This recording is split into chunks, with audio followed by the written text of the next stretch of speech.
सूरत अल-हुजरात। आदाब और शान रसालत व मुसलमानों के लिए अहम हिदायत। सूरत अल-हुजरात में जहां नबी करीम के मकाम की बुलंदी, आदाब रिसालत और शान रिसालत और आपकी अज़मत का जिक्र है, वहीं पर हर मुसलमान के लिए इस सूरत में दुनिया में रहते हुए ज़िंदगी गुजारने के लिए बहुत ही अहम हिदायत भी दी गई है। सूरत अल-हुजरात मदनी सूरत है, यानी ये सूरत हिजरत के बाद मदीना शरीफ में नाजिल हुई। इस सूरत का नुज़ूल के एतबार से 106वां नंबर है, जबकि कुरान मजीद व फुरकान हमीद में इशात के हिसाब से 49वां नंबर है। इस सूरत की काल 18 आयात है। सूरत अल-हुजरात में जहां नबी करीम के मकाम की बुलंदी, आदाब रिसालत और शान रिसालत और आपकी अज़मत का जिक्र है, वहीं पर हर मुसलमान के लिए इस सूरत में दुनिया में रहते हुए ज़िंदगी गुजारने के लिए बहुत ही अहम हिदायत भी दी गई है। आदाब और शानून रिसालत में नाजिल होने वाली आयत नंबर 1। मोमिनो, किसी बात के जवाब में अल्लाह और उसके रसूल से पहले ना बोल उठा करो और अल्लाह से डरते रहो, बेशक अल्लाह सुनता है, जानता है। आयत नंबर 2। ये अहल ईमान अपनी आवाज़ें पैगंबर की आवाज़ से ऊंची ना करो, और जिस तरह आपस में एक दूसरे से ज़ोर से बोलते हो, इसी तरह इनके रूबरू ज़ोर से ना बोला करो, ऐसा ना हो कि तुम्हारे अमाल ज़ाय हो जाएं और तुमको खबर भी ना हो। ये आयत मुबारका रोज़ा उल रसूल की जालियों के ऊपर भी बहुत ही नुमायां तौर पर लिखी हुई नज़र आती है। आयत नंबर 3। जो लोग अल्लाह के रसूल के सामने दबी आवाज़ से बोलते हैं, अल्लाह ने इनके दिल को तकवा के लिए जांच लिया है, इनके लिए बख्शिश और अजर अजीम है। आयत नंबर 4। ए नबी, जो लोग तुमको हुजरों के बाहर से आवाज़ देते हैं, उनमें अक्सर बेअक्ल हैं। आयत नंबर 5। और अगर वो सब्र किए रहते यहाँ तक कि तुम खुद निकल कर उनके पास आते, तो ये इनके लिए बेहतर होता, और अल्लाह बख्शने वाला है, मेहरबान है। सूरत अल-हुजरात में मुसलमानों के लिए ज़िंदगी गुजारने के लिए नुमायां हिदायत वाली आयत। खबर की तस्दीक ज़रूर किया करो। मोमिनो, अगर कोई गुनहगार तुम्हारे पास कोई खबर लेकर आए तो खूब तहकीक कर लिया करो, ऐसा ना हो कि किसी कौम को नादानी से नुकसान पहुंचा दो, फिर तुमको अपने किए पर नादिम होना पड़े। लड़ाई करने वाले मुसलमानों के दरमियान सुलह कराया करो, और अगर मोमिनों में से कोई दो फरीक आपस में लड़ पड़ी तो उनके दरमियान सुलह करा दो। फिर अगर एक फरीक दूसरे पर ज़ियादती करे तो ज़ियादती करने वाले से लड़ो, यहाँ तक कि वो अल्लाह के हुक्म की तरफ रुजू लाए। बस जब वो रुजू लाए तो दोनों फरीक में अदल के साथ सुलह करा दो, और इंसाफ से काम लो कि अल्लाह इंसाफ करने वालों को पसंद फरमाता है। मोमिन आपस में भाई भाई हैं।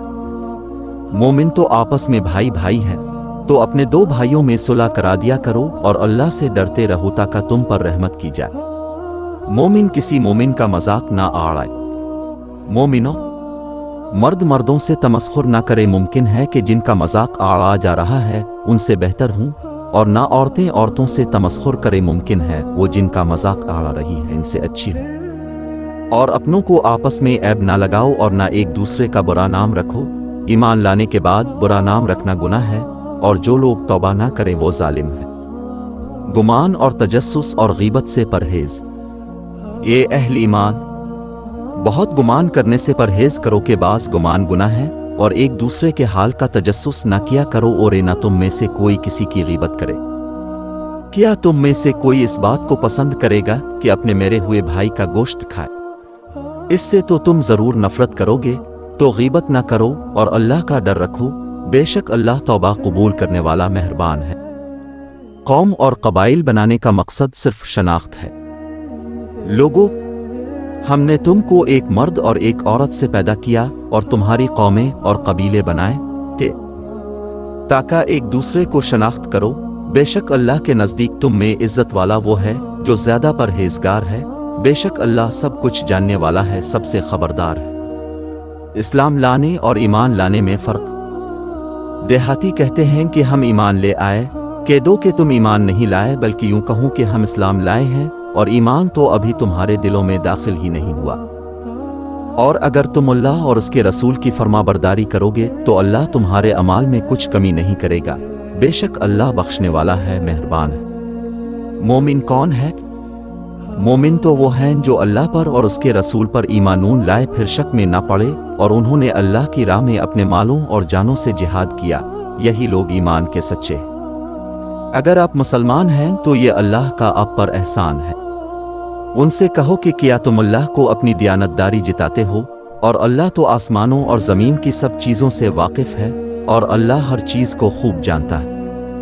یہ لوگ تم پر احسان رکھتے ہیں کہ مسلمان ہو گئے ہیں، کہ دو کہ اپنے مسلمان ہونے کا مجھ پر احسان نہ رکھو، بلکہ اللہ تم پر احسان رکھتا ہے کہ اس نے تمہیں ایمان کا رستہ دکھایا بشرطے کہ تم سچے مسلمان ہو۔ بے شک اللہ آسمانوں اور زمین کی پوشیدہ باتوں کو جانتا ہے، اور جو کچھ تم کرتے ہو اسے دیکھتا ہے۔ انتہائی اہم نوٹ: ایک مسلمان ہونے کے ناطے ہمارا یہ پختہ ایمان ہے کہ قرآن مجید و فرقان حمید اللہ کی آخری کتاب ہے، جو کہ خاتم النبیین آقا کریم محمد مصطفیٰ پر نازل ہوئی۔ قرآن مجید کے ترجمہ اور تشریح کرنے کی جسارت مجھ جیسے انتہائی گناہگار بندہ کے بس کی بات نہیں ہے۔ مجھ جیسا گناہگار بندہ نقل سے نقل کرنے کی کوشش ہی کر سکتا ہے۔ اس لیے تحریر میں خدا نخواستہ اگر کوئی غلطی ہو گئی ہو، بندہ ناچیز اللہ کے حضور معافی کا طلبگار ہے۔